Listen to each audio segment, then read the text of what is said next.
My name is Mary, and I never thought my life would turn out like this. I grew up in what I thought was a normal family, at least. It was normal to us. My dad was always busy with his window frame business, and my mom took care of the house. We weren't rich, but we were doing okay. Dad didn't talk much about work at home. He'd come in late, give Mom a quick kiss, and ask me how school was, and that was it. I didn't mind, though I was happy in my own little world. I remember the day everything changed. I was 23, just out of college, and unsure about what to do with my life. I overheard Dad on the phone, and he sounded tense. "No, absolutely not. I won't let you take over my company. I've worked too hard for this," he said. I shouldn't have listened in, but I couldn't help it. My stomach turned as I realized Dad's company was in trouble. Why hadn't he said anything? That night at dinner, I watched him closely. He seemed normal, joking with Mom about her overcooked pot roast, but I noticed the worry lines around his eyes and how his smile didn't quite reach them. I knew I had to do something, but I had no idea what to do. I didn't know the first thing about business, but I couldn't just sit by and watch our family's livelihood fall apart. The next day, I did some digging. It wasn't hard to find out who was trying to take over Dad's company, a big-time businessman named Scott Peterson. His office was close to our house. When I showed up and asked to see Mr. Peterson, the receptionist looked at me like I was out of my mind. "Do you have an appointment?" she asked, raising an eyebrow. "No, but it's important. Please, just 15 minutes, I begged. She must have felt sorry for me because after a quick phone call, she waved me towards the elevator. "Top floor," she said. The ride up felt like it took forever. When the doors opened, I found myself face to face with Scott Peterson. He was older than I expected, with silver hair and sharp eyes. "Well, well," he said, looking me up and down. "What do we have here?" I swallowed hard. "Mr. Peterson, I'm Mary Jason. I'm here about my father's company, Jason Windows." His eyebrows shot up. "Jason's daughter? This is unexpected. Come in, let's talk." I followed him into his office, trying not to be distracted by the view. He settled behind his huge desk and motioned for me to sit. "So, Miss Jason, what can I do for you?" I took a deep breath. "Please don't take over my father's company. It means everything to him. There must be another way." Peterson leaned back, studying me. "Interesting," he said. "I have a deal for you, Miss Jason," Peterson said. "I'll leave your father's company alone if you agree to marry my son." I stared at him, thinking I must have heard him wrong. "Excuse me?" "You heard me. Marry my son and help him mature a bit. Do that, and your father's company is safe." I left Peterson's office in a daze. Marry his son? Was he crazy? But the more I thought about it, the more I realized I didn't have many options. It was either this or watch my father's life's work fall apart. The next day, I found myself back in that intimidating office. Peterson was waiting with a smug smile on his face. "So, Miss Jason, have you made your decision?" I took a deep breath. "Yes, I'll do it. I'll marry your son." Peterson clapped his hands together. "Excellent. Let me introduce you to, shall we?" Before I knew it, I was being led into another room, and there he was, Peterson's son. I had expected some stiff businessmen, but the man who stood up to greet me was nothing like that. He was tall, with messy dark hair and a crooked smile. "Hey," he said, extending his hand. "I'm Adam. You must be Mary." I shook his hand, trying not to show my surprise. "Yeah, that's me." Adam's father cleared his throat. "I'll leave you two to get acquainted."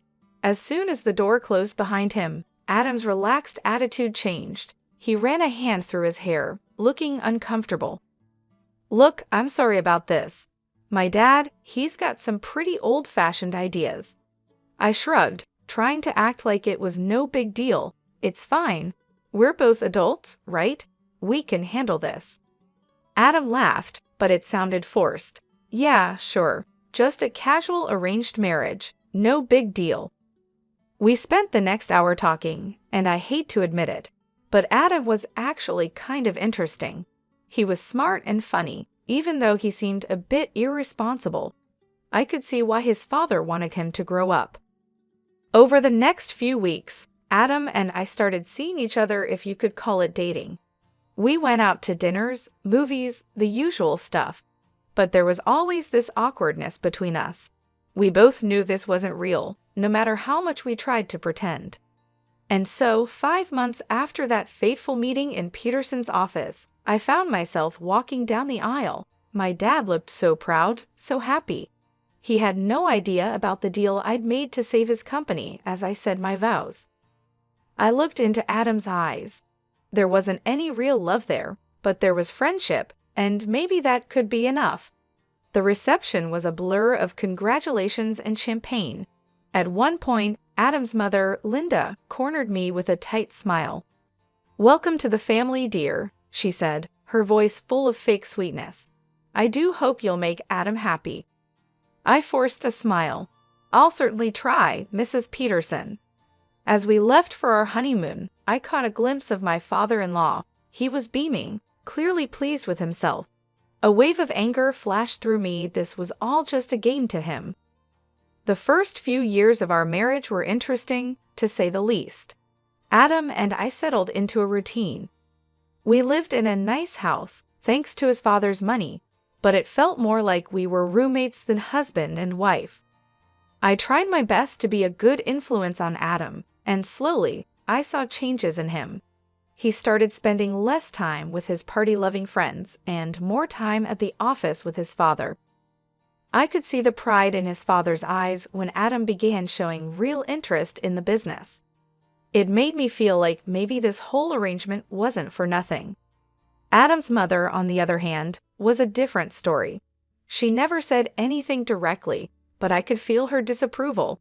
She'd purse her lips when I spoke, or give backhanded compliments like, "Oh, Mary, that dress is interesting. So brave of you to wear something like that." I'd grit my teeth and smile. "Thank you, Mrs. Peterson." Despite the challenges, I held on to hope. Maybe, just maybe, Adam and I could grow to love each other. Maybe having kids would change things. But life had other plans. It was a crisp fall day when we got the news. Adam and I sat in the doctor's office, the silence heavy between us. "I'm sorry," the doctor said gently, "but the tests show that you, Mr. Peterson, are unable to father children." The words hit me like a punch. No children. The one thing I had been counting on to bring us closer, to make this marriage real, was now impossible. That night, as I lay awake, I thought about my own parents. Dad's business had flourished since my marriage to Adam. He had even managed to double his turnover. I was happy for him, truly, but I couldn't help feeling a bit lost. I wanted to work and have a purpose beyond just being Adam's wife. But when I brought it up to him, his response was quick and firm. "Work? Why would you need to work? We have more than enough money." "It's not about the money, Adam. I want to do something meaningful," I replied.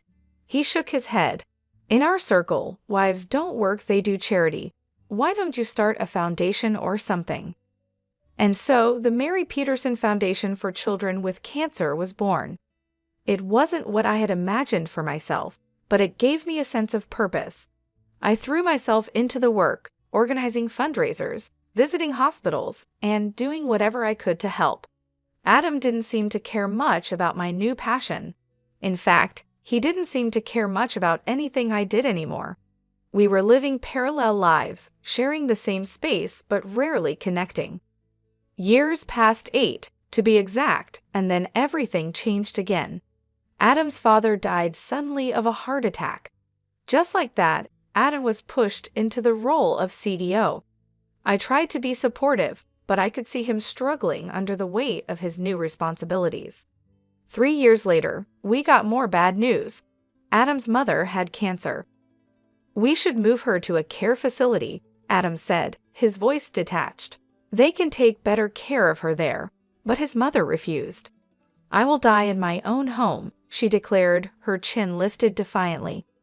So, drawing on my experience with the Cancer Foundation, I took charge of her care. I hired nurses, coordinated treatments, and spent hours by her bedside. To my surprise, Linda's attitude toward me began to soften. One day, as I was adjusting her pillows, she caught my hand. "You're a good woman, Mary," she said softly. "I'm sorry I didn't see it sooner." I felt tears well up in my eyes. "Thank you, Mrs. Peterson." 6 years passed since Adam took over his father's company. I wish I could say things got better, but the truth was far from it. Adam's behavior became more erratic. He was drinking more, coming home at odd hours, and snapping at me over the smallest things. One day, I received a call from Adam's assistant. "Mrs. Peterson, I'm sorry to bother you, but Mr. Peterson hasn't been to the office in days. Is everything all right?" When Adam finally stumbled home that night, reeking of alcohol, I confronted him. "Adam, what's happening? Your assistant called you haven't been to work." He laughed bitterly. "Work? What's the point? The company's going under anyway." Dear old Dad left me a sinking ship, and I couldn't keep it afloat. I couldn't believe what I was hearing. All those years of hard work gone, and Adam seemed almost relieved. Desperate to save something, I reached out to my father. Even though he was semi-retired, he agreed to help. He offered Adam a position as his deputy, hoping to guide him back to success. But Adam's heart wasn't in it. He showed up late, left early, and did the bare minimum. I watched helplessly as my father's sales began to drop. I knew I had to talk seriously with Adam. One night, after he'd had a few drinks, I approached him. "Adam, we need to talk about work. You're barely showing up, and my father's company is suffering because of you." Adam's face twisted with anger. "Oh, so now it's my fault? I never wanted this, Maria, any of it." "What are you talking about?" I asked. He laughed, a harsh, ugly sound. "This life, this marriage. I'm just waiting for Mom to pass away so I can sell her house and get out of here." I stared at him, horrified. "How can you say that? Your mother is dying, and all you care about is her money." "Don't act all high and mighty," he spat. "We both know this marriage is a sham. You're just as eager to get out as I am." Disgusted, I turned to leave the room. As I opened the door, I came face to face with Adam's mother. The look on her face told me she had heard everything. For a moment, we just stared at each other. Then, silently, she reached out and squeezed my hand. In that gesture, I felt her gratitude, her understanding, and her sorrow. The day I got the call about my parents' plane crash, my world shattered. Mom and Dad were gone in an instant. Their small plane to Aspen, Colorado, meant to be a second honeymoon, became their final journey. I needed support, someone to lean on, but Adam was nowhere to be found. My own husband didn't even bother to show up at the funeral. As I stood there, watching my parents' caskets lowered into the ground, I felt more alone than ever. After the funeral, anger began to replace my sorrow. How dare he? How could he abandon me when I needed him most?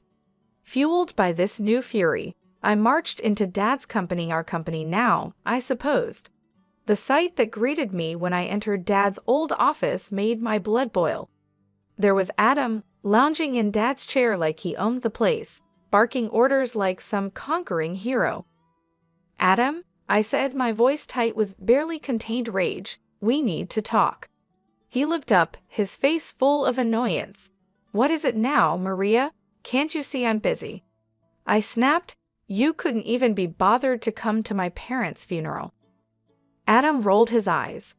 "Oh, here we go with the lecturing again. You know what, Maria? Always nagging, always pushing. Well, I'm done with it, and I'm done with you." I stared at him, shocked. Then I noticed something change in his eyes. A cold, calculating look replaced the anger. "You know, Maria," he said, his voice suddenly calm, "this company is worth about $25 million. And guess what? As deputy director, it's all mine now." My heart sank. "What are you talking about?"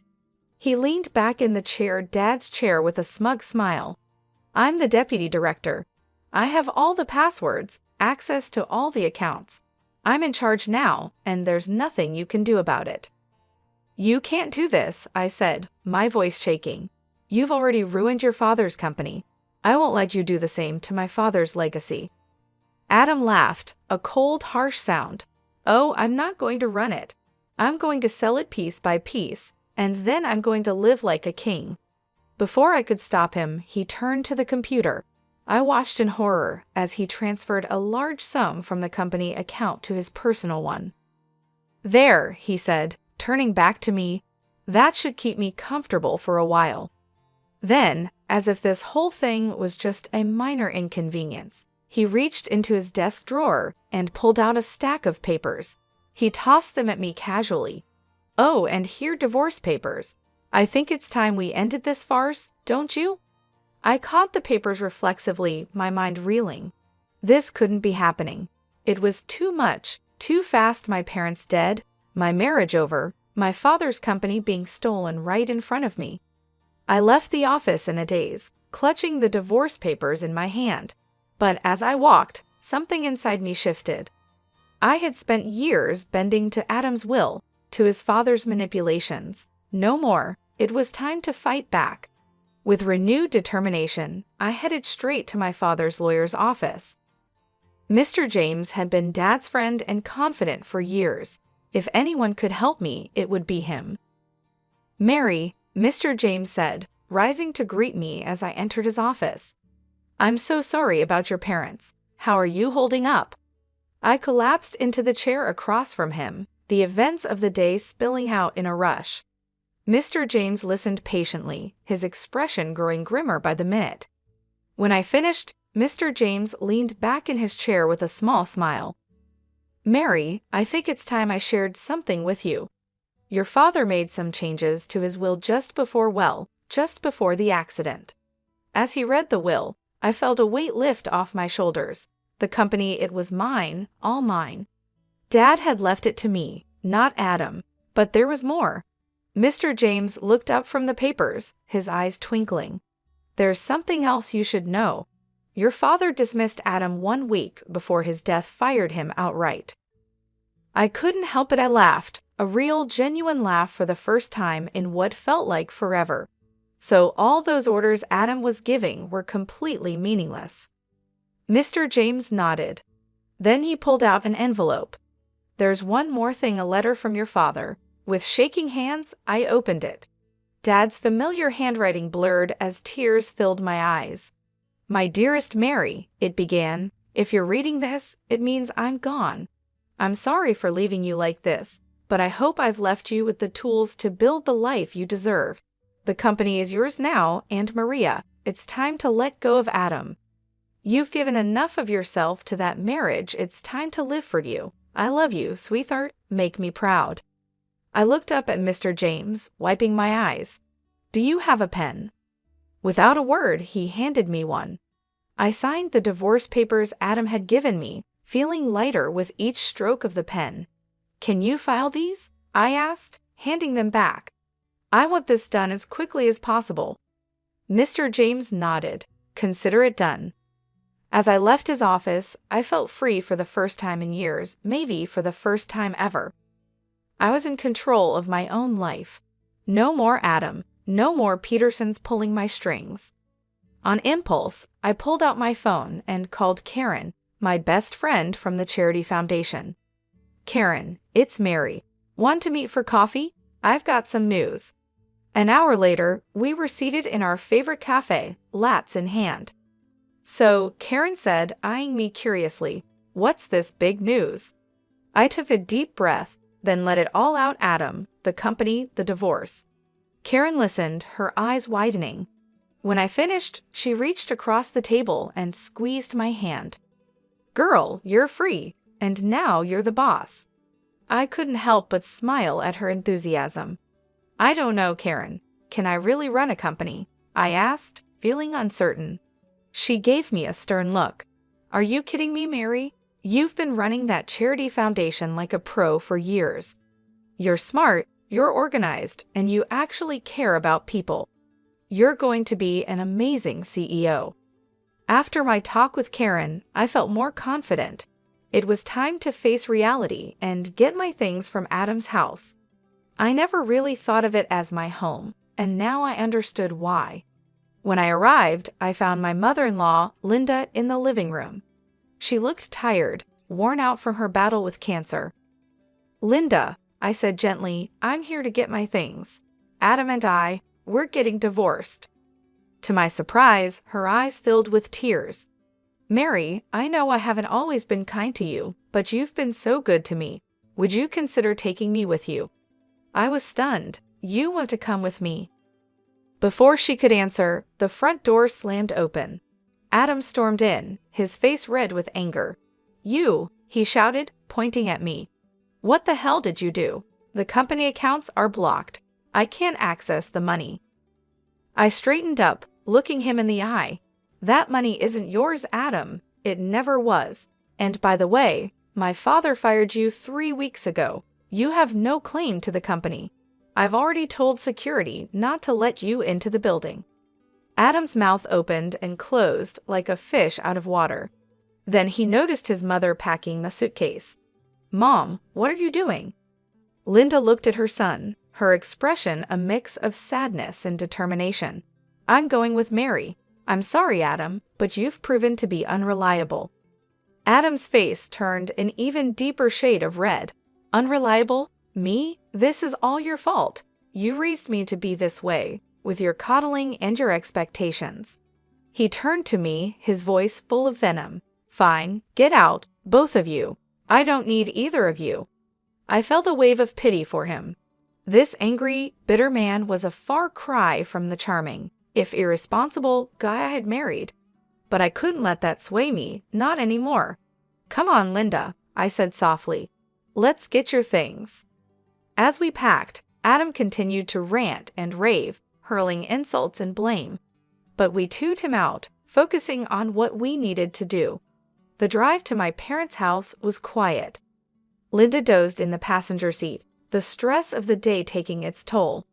As we pulled up to the house, a lump formed in my throat. It felt strange coming here without Mom and Dad. "We're here," I whispered. I gently woke Linda and helped her inside, leading her to my parents' room. It felt right somehow to give her that space.